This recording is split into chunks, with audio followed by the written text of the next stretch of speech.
Lots still going on in the world. Looks like there may even be some peace talks happening, and we'll see what happens in that regards. Russia says it will reduce troops in Kiev and Chernihiv, and that is what they are saying right now. They're saying that they're going to fundamentally cut back military activity in the Ukrainian capital and the northern city. So we're going to see if this actually takes place, and that is in an effort to increase mutual trust to help achieve a peace deal. Russian Deputy Defense Minister Alexander Fumin said in a televised remarks on Tuesday after Russian and Ukrainian officials met in Turkey for a round of peace talks. And Ukrainian President Vladimir Zelensky said overnight that Irpin, a city on the northwestern edge of Kiev, had been liberated after Ukrainian forces regained control over it, though he warned it was too early to be certain. So those folks that are looking at how brave the Ukrainian folks are finding out that that is definitely very much the case, and definitely a lot of things are happening in that regards. The Associated Press reported that Ukraine's military noted Russian troops scaling back around Kiev and Chernihiv, which was not corroborated by the Pentagon. And an explosion could be heard during Chernihiv Mayor Vladislav Atroshenko's interview with CNN on yesterday, or actually on this morning. And the city of Chernihiv estimates that around 400 people have died since Russia's invasion of Ukraine began. One of the other things that is happening in that regards is the displacement of the children. As a matter of fact, I had an interview yesterday with a gentleman, Alan Tittle, who is actually doing a fundraiser using NFTs and other things, and he is a well-known Emmy producer and things of that nature, more in the space of photography and all along those lines. But he's definitely doing a lot of work for both the Ukrainian children as well as St. Jude's. As a matter of fact, if you get a chance to watch that interview, you'll see that he was very emotional about the reasons that he is doing that toward the latter part of that interview. But 1 month into a brutal war that is taking place, Ukrainian children are traumatized and in desperate need of assistance. UNICEF is on the ground in Ukraine and neighboring countries working to provide life-saving humanitarian aid to children and families. Since the start of the war in Ukraine 1 month ago, 4.3 million children have been forced out of their homes. That's over half of the country's estimated 7.5 million total child population. More than 3.8 million people, including 1.8 million children, have crossed the border into Poland, Romania, Moldova, and other neighboring countries to escape the ongoing violence since February 24th, according to UNHCR. The rest of Ukraine's children remain inside the country, trapped in a national nightmare. The war has caused one of the fastest large-scale displacement of children since World War II, is what UNC Executive Director Catherine Russell said. This is a grim milestone that could have lasting consequences for generations to come.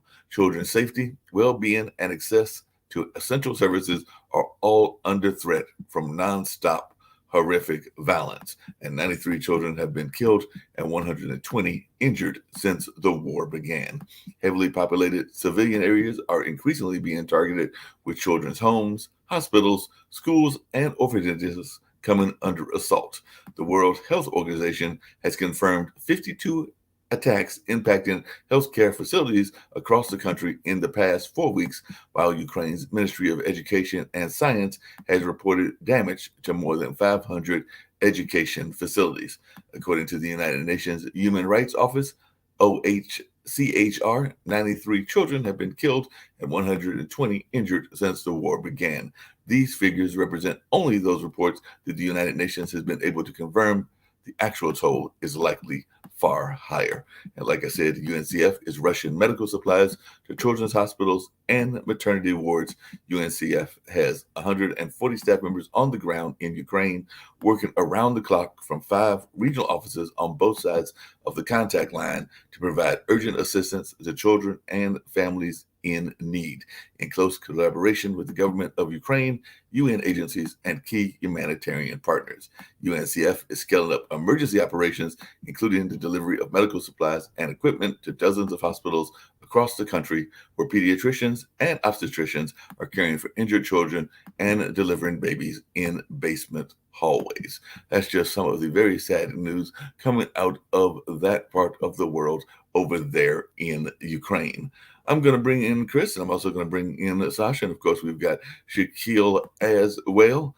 I don't know how many times you get a chance to watch things that are going on the network, but I can tell you that talking to Alan Tittle, and he's one of the people that developed this like slow-mo camera and everything. He's one of the innovators of that, and I had the pleasure of meeting him. But I can tell you that that was probably one of the most, when we got to that part, and it wasn't until the end, difficult interviews that I've done, because he is very much committed to supporting the children of Ukraine, as well as supporting just children in general, because of some things that went on in his life, and being a veteran of war situations, because he grew up in time of a war and all of that, being 66 and all along those lines, and having had family members that served in the military. So it was a very and like I said, it was toward the latter part, but it was a very deep interview, because we talked about a lot of different things, but it was a very touching interview when we got to that part and all along those lines. So I know you've been in those situations as well. So whenever I think of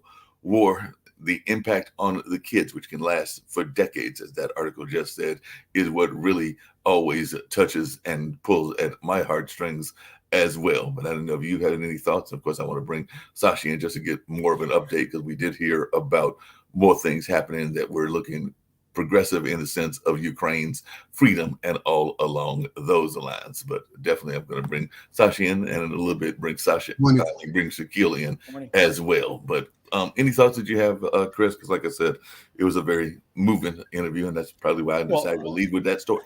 Yeah, I think the situation in Ukraine, and everyone will say, most people will say, the situation in Ukraine is just, it's so sad. It's a sad situation. But just for fact, and this is a fact, 55% of Afghanistan's population right now is starving. 23 million people in that country are now starving. And UNHCR. Now, when I mentioned about the UN, I thought they're useless in every other situation. But I'll tell you something, and I said this specifically: UNICEF, the compassionate aspects of the UN, they do try really hard to go out and try to do those things that need to be done. The American Red Cross this morning, I heard, is setting up an office in Russia, and people are just going crazy about that. They said they should set up an office in Ukraine. NGOs are the first things to get hit from the standpoint of any type of war aspects. They said, we're setting it up not because we're pro-Russian or pro-Ukrainian. We're trying to do something here so we can set up an area that we can then go, but from Russia into Ukraine, and be able to have the supplies we need to be able to go in there without having them destroyed, while we're trying to get them into the country. So I think, all these things occurring are, it is. It's sad, especially for the kids.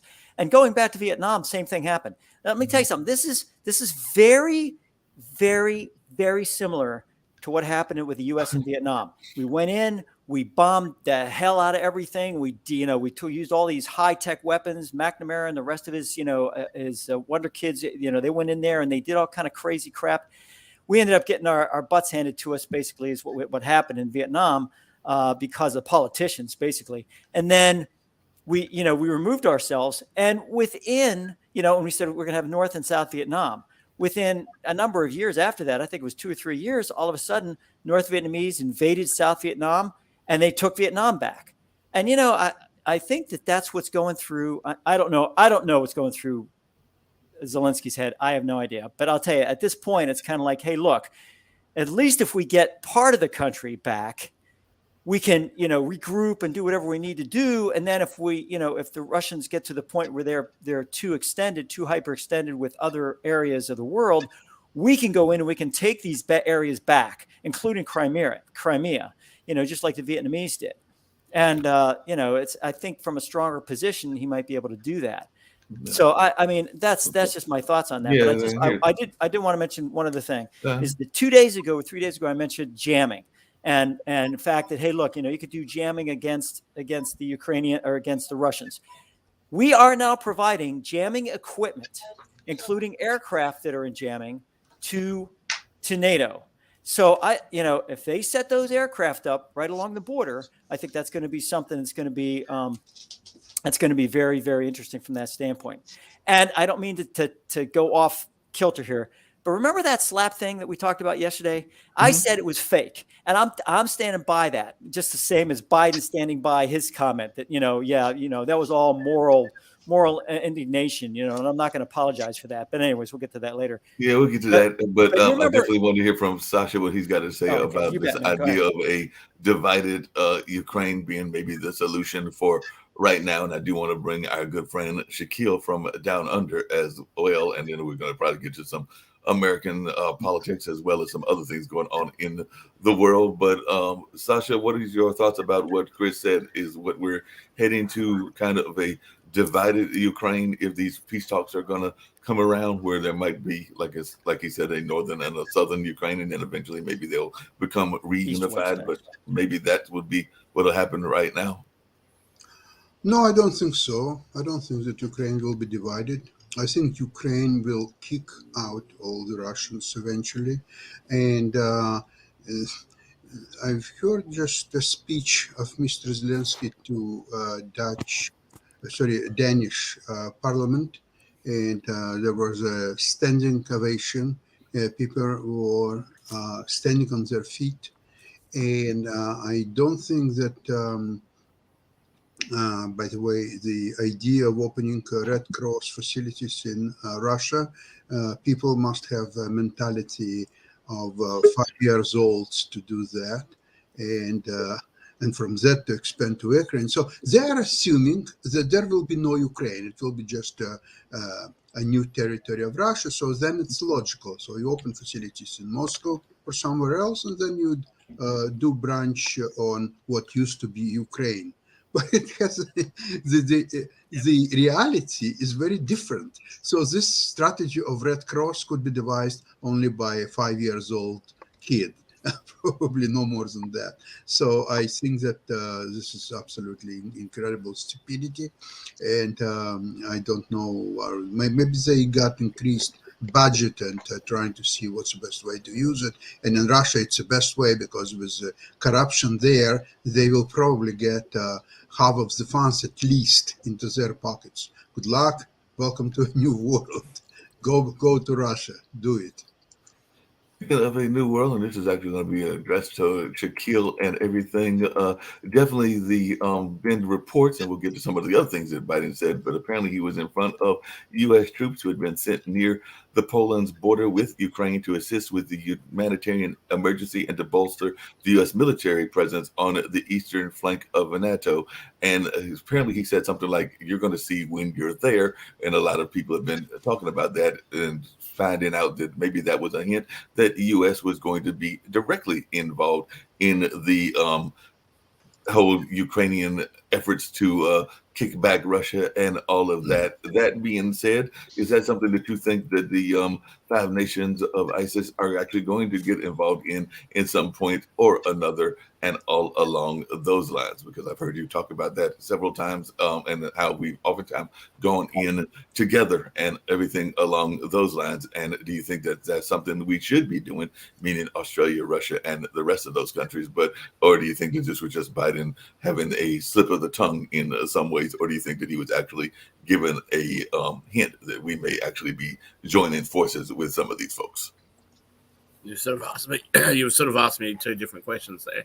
One, do I think that we should go in, and two, whether Biden said that. I think that we have to be clear about at what point we would be prepared to go in. I think that we have let Ukraine down by implying that we're going to protect them and help them, and then just leave them to their own devices. And now all of a sudden we say, well, we'll give them the weaponry, we'll give them the machines and the MiGs and all this sort of stuff so that they can defend themselves. It's a bit late in the day to be doing that, and I really think that we need to take a stand. internationally that's a little bit more pronounced what we have.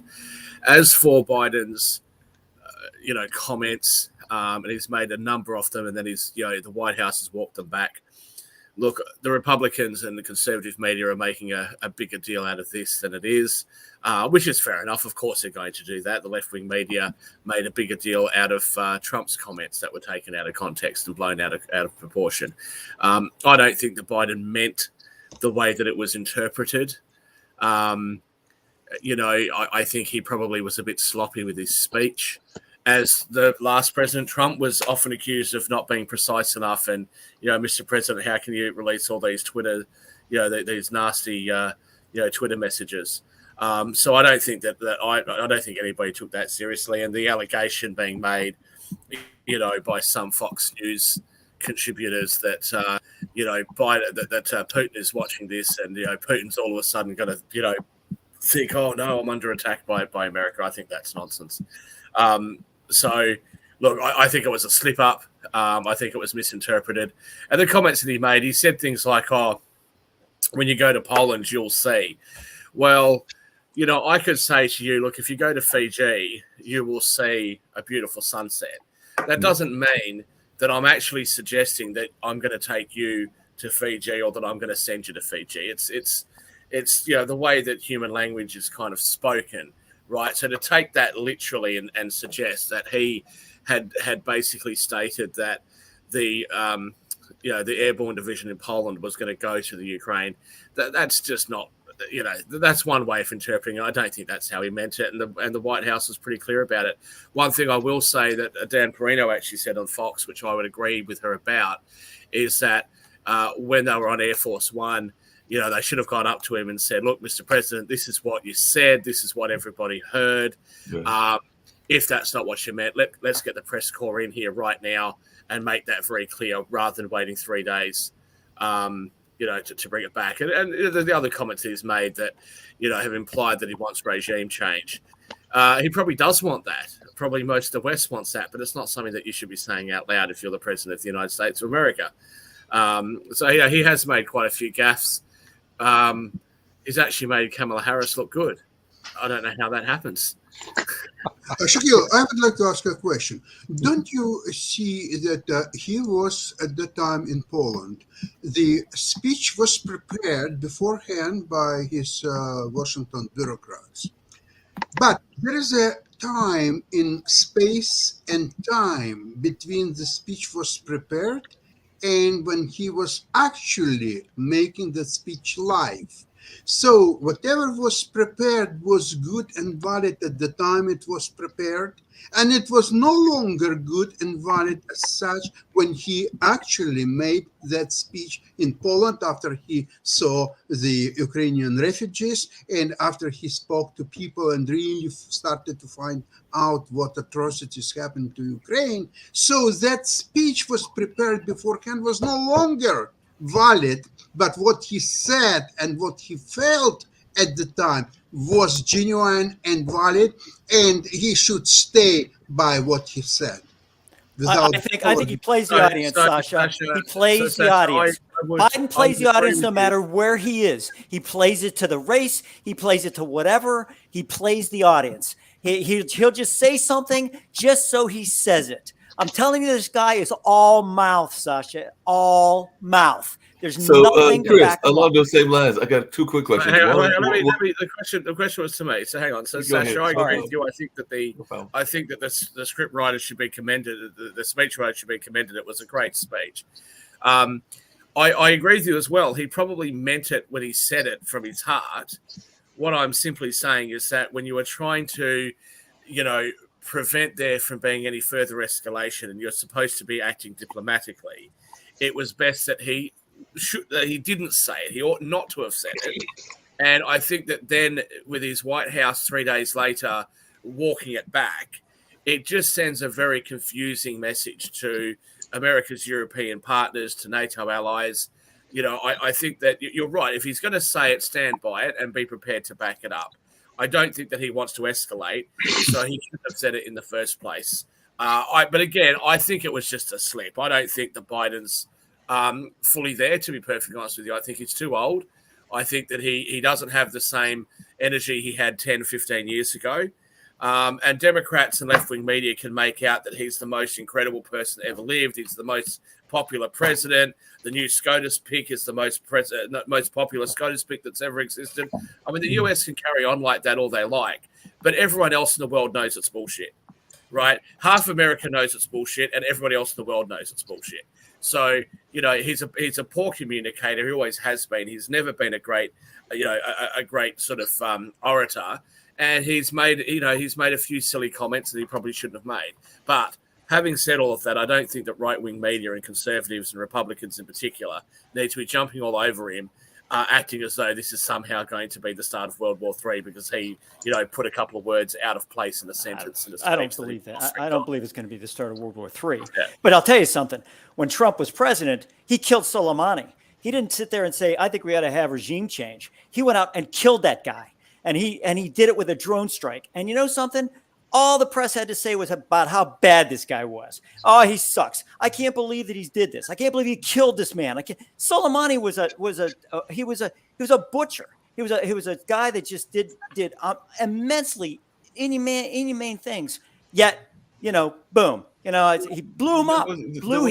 There wasn't a lot of noise when we, not bad noise, but everybody kind of agreed when Gaddafi was killed and everything. So there's been a couple of leaders that have been killed that have not gotten the kind of reaction that this has gotten. So I'm wondering, maybe it's because he's been in power for so long and is considered one of the top world leaders is the reason that folks are being a little bit more resistant to might also have something to do with the thousands and thousands of nuclear weapons. Thousands and thousands of nuclear weapons that they've got. Right. And it's not just about whether or not Russia uses them. It's about whether or not, if there is no government in Russia, because they've all been killed by America and the allies in NATO. What exactly is the secession plan? Who's going to run Russia? Do we have a plan for that? Because if the allegation about Russian oligarchs is that they took advantage of being able to sell off national assets and make billions of dollars for themselves, what do you think is going to happen to these nuclear weapons? You don't think they're going to be sold off to people that are going to be hostile to the West? I might also just note, I haven't read the whole report yet, but I see that Roman Abramovich, who has basically been told that he can't continue owning the football club Chelsea in the UK, and he's had his assets confiscated and all that, has tried to broker some peace talks, and apparently he's been poisoned, is the reports that I've read. It's the favorite methods of the regime. Is poison. Poison, here, drink this. Yeah. But I don't know what he's done wrong in the eyes of Russia just yet, if it's Russians that have done it. But I haven't read the whole report yet, so I don't know if any of you guys have read it. No, I haven't read it either. I'm familiar with poison. Maybe trying to create a new channel of communications between Russia and Ukraine, and the boss decided that he doesn't need that channel, and he's happy with the channels what they are, because you see Russia is in a very convenient position where on one hand they have peace negotiations in Turkey these days. However, on the other hand, they're increasing the atrocities on front with Ukraine. And I just saw today a building in Kharkov which was completely destroyed, and part of the building just is out, and there is a hole in the middle of the building. You can see it all on probably on CNN or maybe some other channels as well. So this is probably Putin's strategy. He cannot deny a peace talk because the whole world is driving him to have some kind of a peace agreement there and stop atrocities. So, okay, you want me to have peace negotiations? Here we are. We have in Turkey, we have our team, we have Ukrainian team. Let them negotiate something. On the other hand, he doesn't stop his relentless attack on civilian population. That's Sasha, isn't that the new war in the 21st century? In other words, we have to deal with public relations as well as the war. It seems to me that even a world leader like Putin and Xi Jinping and I guess this guy Biden, they're sensitive to world public opinion on what they say and what they do. So not only are they fighting a war, they're fighting there's an economic war that goes on simultaneously with the war that's going on, and then there's a media war that's going on. And we know that to be a fact because Russia pulled down all the the loyal opposition to their media. Now, one thing that we do have to be sensitive to in the West is that Putin enjoyed a huge surge in popularity, at least the data that we're getting in Russia. He was like 71% of the people loved Putin. In other words, whatever he was doing was working for them obviously prior to the war. So we have to be very careful because we've seen that even in the chess community, where Karjakian goes, I don't care what they do. I support Russia. I don't care if they kill a bunch of people. And you have the attitude, apparently, of the civilians in Russia that they don't care. If you kill a bunch of Ukrainians, they don't care if you start World War III. We support Russia no matter what. Let's bring up the Russian flag and show it to the whole world. Yik, the real love demands sacrifices. So Karyakin, he actually, ultimately, here is the biggest sacrifice of all. He was ejected for 6 months from all chess tournament in the world, including the tournament of the challengers for the world. Yeah, right. Yeah, right. Yeah, he's basically comments on Putin. Yeah, he was basically thrown out. And the thing is, some of me say rightfully so. Some say, well, wait a minute, shouldn't he have the right to say whatever he says or feels whatever he says about his own country? So you have there's two real arguments here on this. It's just like everything out there. There's his story, her story, and then there's the truth somewhere. And Karjakin, even though he's tossed out, because of his beliefs that Russia's right no matter what, doesn't he still have the right to believe that? In other words, whether you agree with it or not, Sasha? Obviously, he has right, because if he wouldn't have that right, he would be thrown to jail or at least in a madhouse. Sure. However, he was not thrown to either, so he has the right. Here is a freedom of speech in Russia, right, mind you, and he's using that freedom. Now, there are consequences of that. There's consequences with free speech, right? It comes with throwing out for 6 months from the chess community, from the chess tournament, and so on. So here's a little bit of both. Those for freedom of the speech lovers, here is a freedom of speech in Russia. Now, for those people who demand justice and not to accept the absolutely ridiculous saying of that Karyakin, here we come. Here is a punishment. Okay, so everybody's happy, I guess. Yeah. So apparently you have free speech, but free speech also comes with consequences. Absolutely. It sounds to me that's where it's at right now, at least around the world. In other words, you have the right to say what you want to say. You can believe what you want to believe, but just realize that the other party who disbelieves may retaliate, which is what they did in that particular case. But it also happened in a lot of cases with Russia, as we well know, that Fidesz threw them out of the country. A lot of people have banned Russia, but this all goes back to, this is kind of a chintzy war, because it was a real war, and you were a William Tecumseh Sherman, where war is hell and we're going to bring it to you. Europe would have shut off the oil.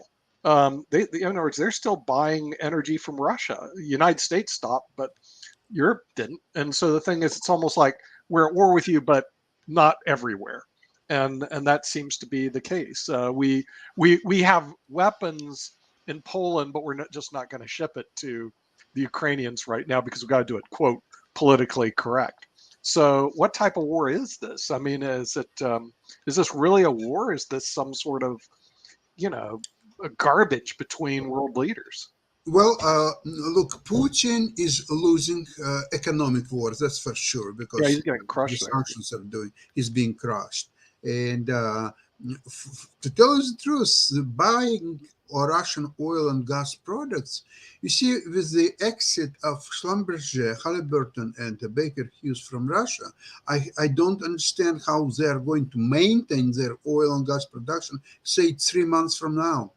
They will be running out of spare parts. They will not be able to continue their. Never mind even. Well, don't they have engineers and people that can make parts over there, They Sasha? do, but their engineers have two left hands, and and Yeah, one hand is working, the other hand is stealing the money from their government, absolutely. which is one reason they lost the war. Nick and Sasha, I've actually got to tease Shaquille about a couple of things. One is I was really looking forward, me and Chris, to getting that free ticket to Fiji when he was giving that whole example and He's everything. giving free tickets to Fiji. I was Yeah, so we thinking can- he was going we to can give slap us he was giving us an example. He was like saying, that if he talked about the sunset. So I was really looking forward to getting these tickets from Shaquille, but I see that's not going to happen, and all along those lines. But I do have to tease him about some other I things. see that the capitalist left in Mark won't pass over the opportunity for a free ticket, and completely missed me having to jump to the defense of Joe Biden and criticize Republicans and conservative media. And Well, like Fox you said, at the same I'm time. okay with that. You missed that bit. He knows having some computer things going on as well. But I was also going to add really quickly and everything, because you would get a big kick out of this because we brought it up before. Apparently, there is a very popular, and this comes back to one of our other popular topics I don't on like this it. network. There's a very popular video. I don't like it already. As soon as you say it's popular, I don't like it. Yeah, there's a very popular video out in the world. It's got like close to 1 million views within 10 days, been shared all over the internet on things like YouTube, Twitter, and Facebook, and was definitely put out there by a radio station in the southern Italian province of Brindisi. And it was supposed Brindisi. to be. It was. Thank you. It was supposed You're to welcome. be. It was supposed to be a picture of Zelensky performing a song that I said I liked. You said it's really a bad song and everything along those lines. And now it's been coming out that it's actually a fake picture, because it's actually another performer that looks like Zelensky performing Imagine. But definitely it was getting a lot of views because everybody was saying that, Well, hey, I don't think that anybody from the former USSR needs to imagine what communism is like. It's a horrible, terrible regime. It's a terrible idea. Marxism is a terrible idea. Yeah. It has caused more death and destruction and misery to human beings than any other type of political structure. And why, after defeating the Germans in World War II and the socialists and communists of the world around that same period of time, the richest, wealthiest countries who have had the most amount of freedom as a result of capitalism would decide that it would be a good idea to have more socialism or communism in their countries is totally beyond me. It's because of the success of certain countries. I know this is Such as beyond who? you. Such as who? Sweden. Venezuela? These are socialist countries like Sweden. Oh, so Denmark, those aren't Finland. socialist Okay. countries.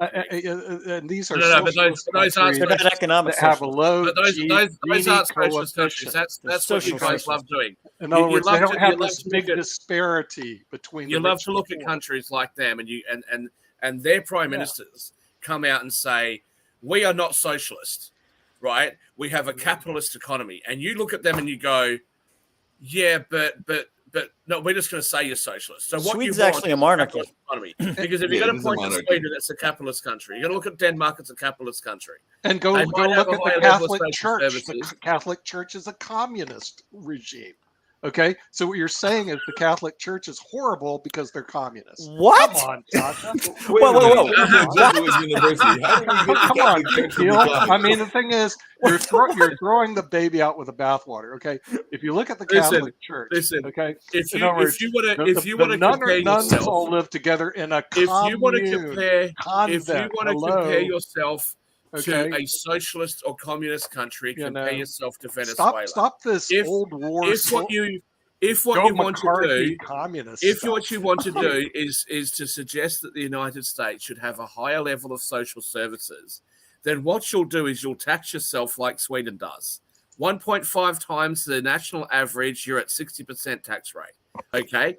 So if you're prepared to have everybody pay into the system, then everybody can have a benefit. But you don't want to do that, right? Because you want the middle class to sit there and go, oh, not me. I want all these benefits and I want to tax the rich. And Yeah. now you've got Biden's new $5.8 trillion plan. Yeah. And one of these great ideas he's got is, here's an idea. It's never worked before. In fact, it's caused all sorts of mayhem. Let's introduce a tax where we tax rich people's unrealized gains. Isn't that a great idea? You know who invented it's that brilliant idea? if you want to destroy America. Eisenhower invented that idea. And did it Go work for back Eisenhower? into your history. You'll Did see it work you'll for see a Eisenhower? Republican. There was a Republican called Dwight Eisenhower. Did it work who for Eisenhower? introduced? It worked for the whole United States of America. What? They introduced now you're going to love this, Shaquille. I know this could be hard. A tax on unrealized for your your cold-hearted libertarian heart to swallow.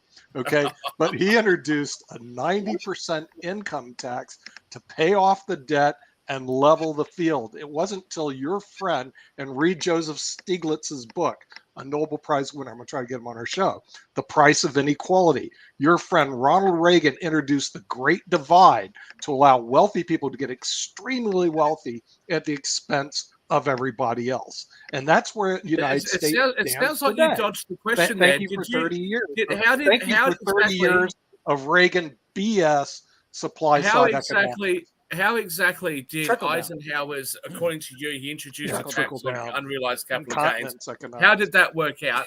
And secondly, the Great Divide from Ronald Reagan and Margaret Thatcher. He's the start of all evil. Can you name another time in the last couple of 100 years where you've had so much of an uplift in the lifestyles and wealth post World War America. of the everyday person? Nick and Shaquille, hold on a I second. don't think so. Hold on a second. Yeah. Nick and Shaquille, a quick question for both of y'all, and this is actually for the entire panel, because apparently there's a lot of stuff, speaking of Biden, about this $1 trillion or whatever it is bill that was passed and all of that. And some people are saying it was a midnight run, that it was actually passed overnight and that it wasn't done with bipartisan support. Others are saying that you can't do that. So it was passed with bipartisan support. And in that bill, to come back to Shaquille's part, is a billionaire minimum income tax, which would require households with more than 100 million to pay a rate of at least 20% on their full income. I'm nowhere near that amount of money, but I was just wondering, what are your thoughts about this 20%? It's a great idea. It should have been implemented a long time ago. No, that's a president's budget. That hasn't got to Congress or anything. It's just the president's budget. He is pushing for getting rid of the centimillionaire class that exists in the United States. I didn't know it was that large, 20,000 people. Okay, are going to be affected by, let's bring the violins out. A 20% tax. Oh, poor Shaquille. It's going to have to pay 20% on everything he's got over 100 million. I ain't paying shit. I don't have a green card. I never. U.S. government doesn't work like that. Let me tell you. Not that I'm in the centimillionaire class. I wish I was. Oh, your friends like coffee are going to have to cough up some money. Let me just say, Mark, this tax isn't going to work in the first place because they just won't earn the income that way. You try to tax them on their assets, they'll just make it so that those aren't their assets anymore. Right. Okay, they'll become confiscate them like they're doing they'll have estate planners and asset planners and tax lawyers and all of that to work their way around the system. And all you'll end up doing is you'll catch a very, very small percentage. Put them all in jail. Who haven't been able to get that sort of advice. And in the meantime, all this comes out to is the envy and the jealousy of people like Nick, trust fund babies who weren't able to turn themselves into baby. Along the same questions, hold on a second. But Nick and Shaquille, hold on. They also said that a higher rate may apply, and Nick may fall in this one, I'm not sure, to married couples with a taxable income over 450,000, heads of households above 425,000, and single filers making more than 400,000. So they're saying that there might be some higher rates for that group as well. So that's not even quite the millionaire group. That's like the president's budget. The president's budget is not. It's not. Guys, look. The president's budget is just the beginning. And then what happens is that's a wish list. That's all a wish list. That still has to go to OMB. It still has to go to all kind of other areas. I mean, Chris, it's not going to happen. Chris, if you're a rich kid, right, you don't go to your parents and really what you want is a push bike, but you ask them for a Rolls Royce. You wish for wants and needs, right. I want something. You're going to get the push bike, right? Right. You don't go that far out. That's what he's done here. And all it proves to the half of America that didn't vote for the Democrats in the last election, all it proves is just how far out of touch this guy is, how far out of touch his administration is. He's never it's had a to budget bad anything. move. He's talking about increasing the national debt of the United States, the debt that's on the books, to $45 trillion. Yep. I mean, are we being serious here? Why is this even being proposed? What sort of wish list is that? That's saying that I wish mayhem upon the United States because I'm the president and I want to cause as much damage as I can and leave that as a legacy. That's a terrible, terrible policy.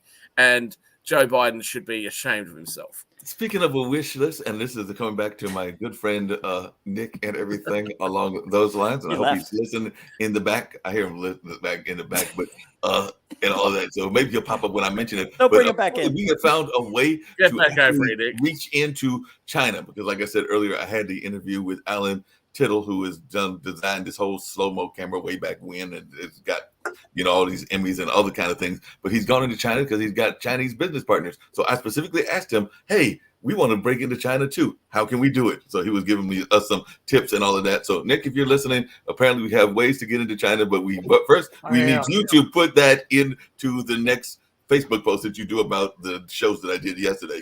Nick, I don't think China several times. So target China, and hopefully we'll get into China. We will get. If you go into China, you might become successful, and then then what are you going to do? You have to give you'll have to give all that money away to the Democrats. Thank you very much. First of all, we got to bring in this book, The Price of Inequality by Joseph Stiglitz, Nobel Prize winner. You need to put this on your reading list there, Shaquille, and all you, hardcore Republicans, and look at the problem that we face in the United States. The Price of Inequality just came out for Stiglitz, Nobel Prize. But you're not trying to do anything about inequality. Giving him a free inequality issue worse. I'm glad. I'm glad you mentioned that. Hold on a second. I'm glad that you mentioned the whole inequality thing because I'm actually going to read a quote, and y'all can tell me who y'all think this quote is from because I think it could have been from today. Maybe it was from today. It's a long one, but I'm going to try to say it as fast as possible. A true revolution of values will soon look uneasily on the glaring contrasts of poverty and wealth. With righteous indignation, it will look at thousands of working people displaced from their jobs with reduced incomes as a result of automation, while the profits of the employers remain intact and say, this is not just. It will look across the oceans and see individual capitalists of the West investing huge sums of money in Asia, Africa, and South America, only to take the profits out with no concern for the social betterment of the countries and say, this is not just. It will look at our alliance with the landed gentry of Latin America and say, this is not just. The Western arrogance of feeling that it has everything to teach others and nothing to learn from them is not just. A true revolution of values will lay hands on the world order and say of war, this way of settling differences is not just. This business of burning human beings with napalm, of filling our nation's homes with orphans and widows, of injecting poisonous drugs of hate into the veins of peoples normally humane, of sending man home from dark and bloody battlefields, physically handicapped and psychologically deranged, cannot be reconciled with wisdom, justice, and love. A nation that continues year after year to spend more money on military defense than on programs of social uplift is approaching spiritual death.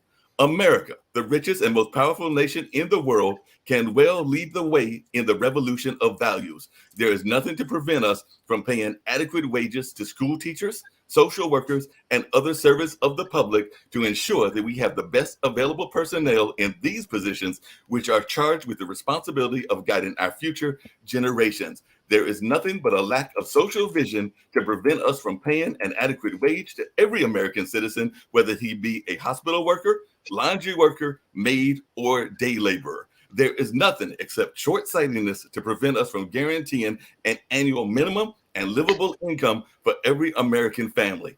There is nothing except a tragic death wish to prevent us from reordering our priorities so that the pursuit of peace will take precedence over the pursuit of war. There is nothing to keep us from remolding a recalcitrant status quo with bruised hands until we have fashioned it into a brotherhood. Can anybody tell me where that quote came from? Richard Nixon. Well, it's certainly not going to be a Democrat, is it? Only something like that would only ever be said by a conservative or a Republican. That was actually said by the great and amazing American leader, Martin Luther King, and it still fits to this day. Well, he's a Republican. Oh, he figured it out. So I was quite correct. A conservative and a Republican. Excellent. At least he had vision, so he knows what's going on. A system based on greed and corruption. Oh, excuse me. They call it capitalism. Is not supposed to be worshipped. I mean, I agree. I agree with you, Nick. Oh, good. We actually agree. I agree with you. I always have. Thank you. I always have. All right, that's my case. So capitalism is not a good system. It hasn't worked. It's delivered some poor results. Okay, the same as socialism has. That's why we have a mixed system all over the world. That's why most successful countries around the world have adopted a system where they have socialized some services, and they have left capitalism to run the economy. And capitalist ability to affect the country is restrained by regulation. That is the appropriate use of government power. What is not an appropriate use of government power is to stifle innovation, to hold back business entrepreneurship, or to turn around and say, we, the government, have decided that you have too much. So what we're going to do is we're going to take your money and we're not going to spend it on anything good.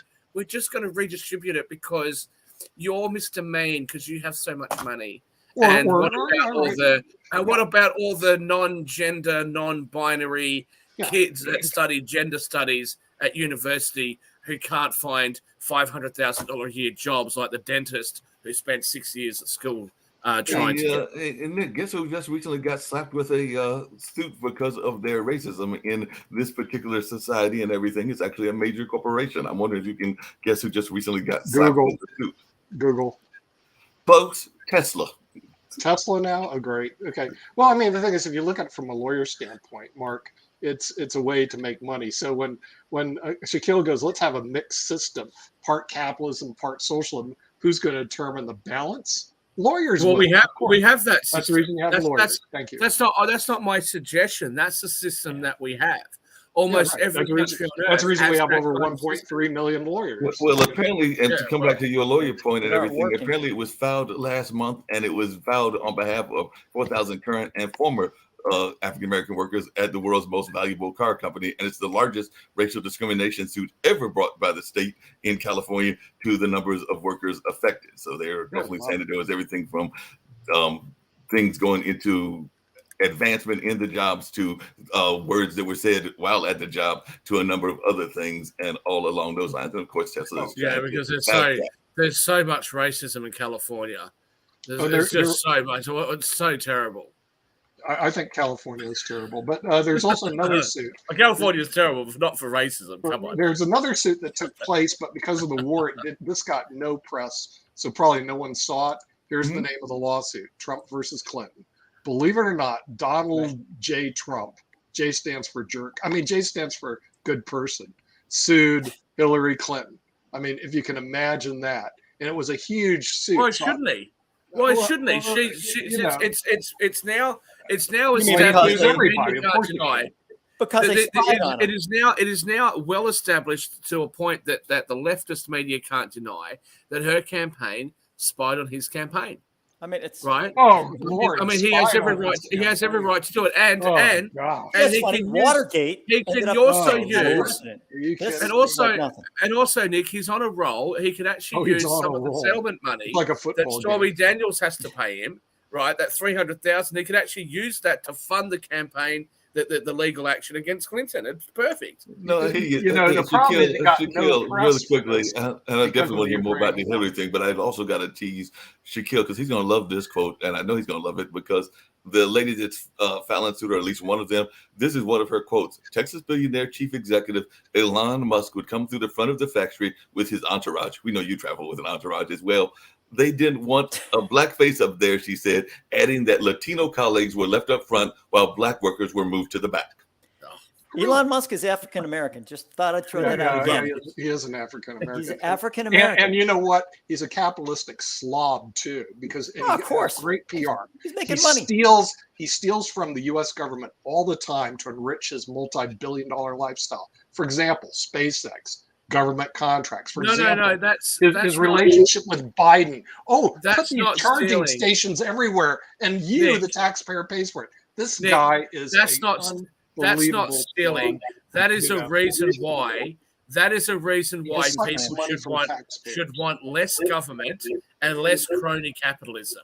Okay, but Because you if need you're to get gonna, rid of cronies like you're gonna Elon force the subsidies on us, what choice do we have in our class? Just like I have gone to certain countries and said, I want to start a particular business or a particular holding company, and I've had no choice but to accept a subsidy. Now, obviously, my businesses are substantially smaller than Elon Musk's, but I had no choice but to take a subsidy in some of the countries that we've operated in. It's absolutely absurd. Don't blame us for taking it. Don't say we're stealing well, it. the thing is, It's your politicians stealing the money from the you. media, And the media. then, Nick, let me ask you this. Yeah. If you have so little problem with them now increasing tax rates on the very rich in order to fund this, Mhm. are you going to stand by that? If they take it from the rich to fund this, they shouldn't do it? No, they're taking from the poor to fund the rich. Come on, Well, they come always on, have. Shaquille. Let's They look always at have. let's look at what Elon Musk is really doing. And the media is horrible. I don't know how he buys the media off. Okay, first of all, we know his stock Tesla is way overpriced. 1,000 times earnings. I mean, it's ridiculous. It's because the San Francisco mafia is behind this guy. Okay, the next thing he does, oh, I'm look insulted how by great the I am. use of mafia. I think that's Well, racist. it is a San Francisco. Okay.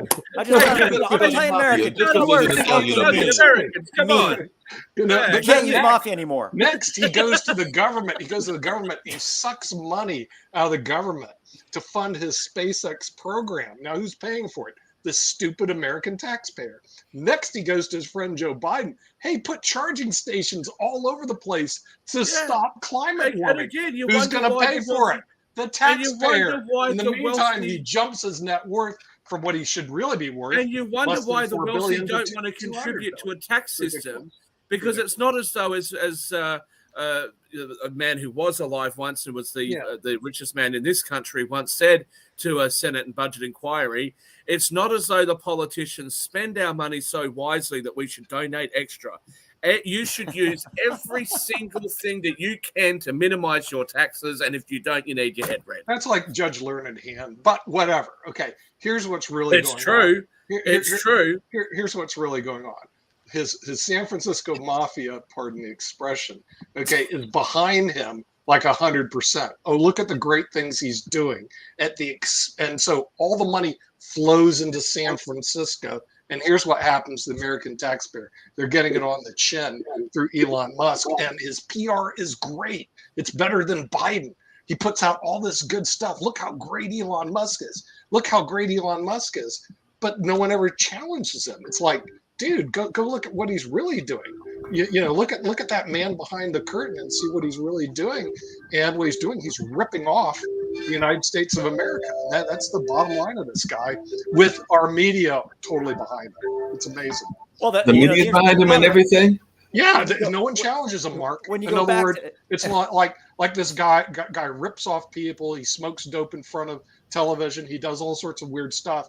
But everybody worships him because, oh Lord, look at him. He's saving our state. Speaking of nobody challenging folks, we're getting ready to wind down. I've got two quick questions to ask folks and everything. One of them is apparently some of the states, because we're apparently in the middle of this inflation period and everything. So many of y'all are more economically knowledgeable than I am. But apparently some of the states, including some Republican states like Georgia, in the sense of who's in charge and everything, are thinking about sending residents some money. So they're thinking about having a kind of one of those stimulus packages, but instead of it being federal, it's going to be state run. So there are several states that are looking at sending money to their residents, Georgia being one of them. And I was wondering what folks' thoughts are around and California, and California as well, right? But nothing to do with an upcoming election or anything. Oh no. Oh, by the way, Musk wasn't paying any Yeah, taxes. as you said, and it's across both aisles. Why should he pay taxes?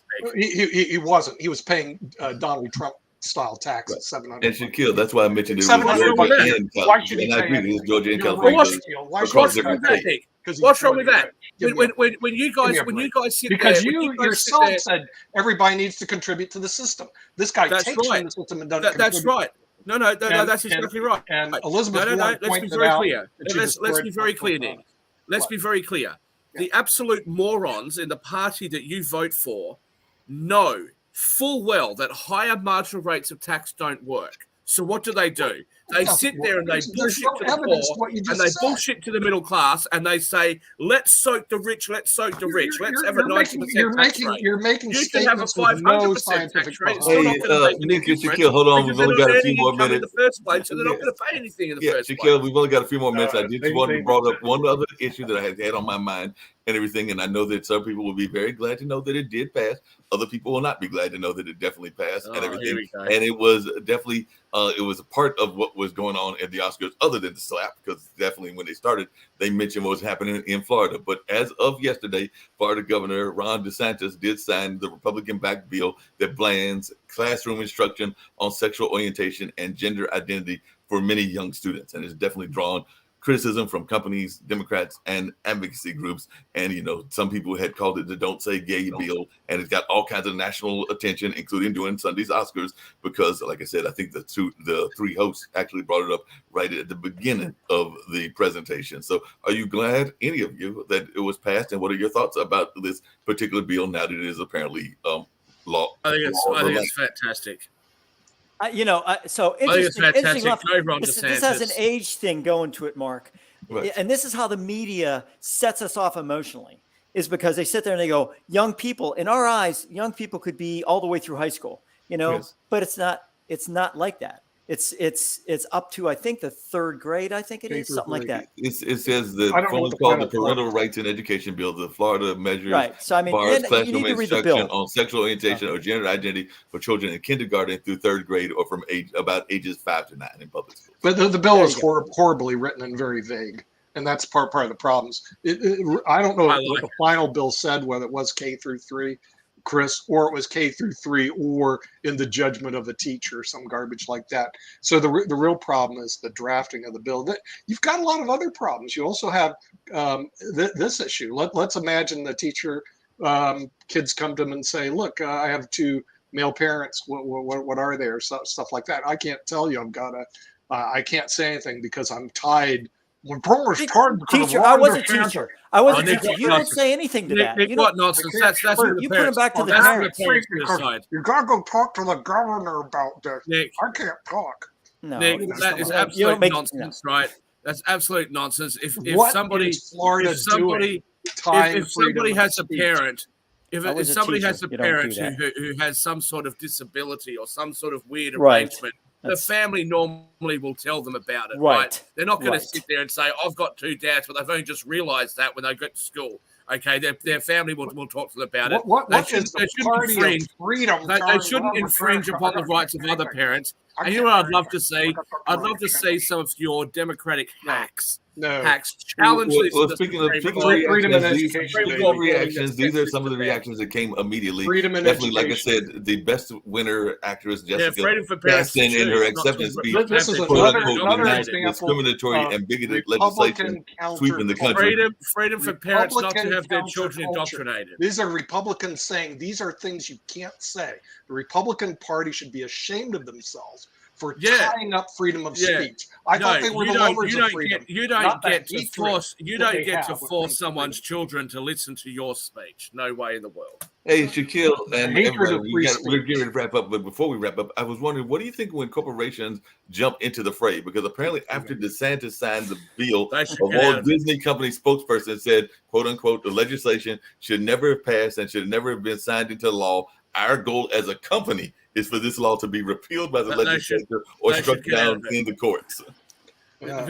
Large Which corporations company stay out of it. said this? And They what? if Disney and if Abigail Disney wants to sit there and go, "Oh, this and that with $100 million," you know what? Who cares what corporations think?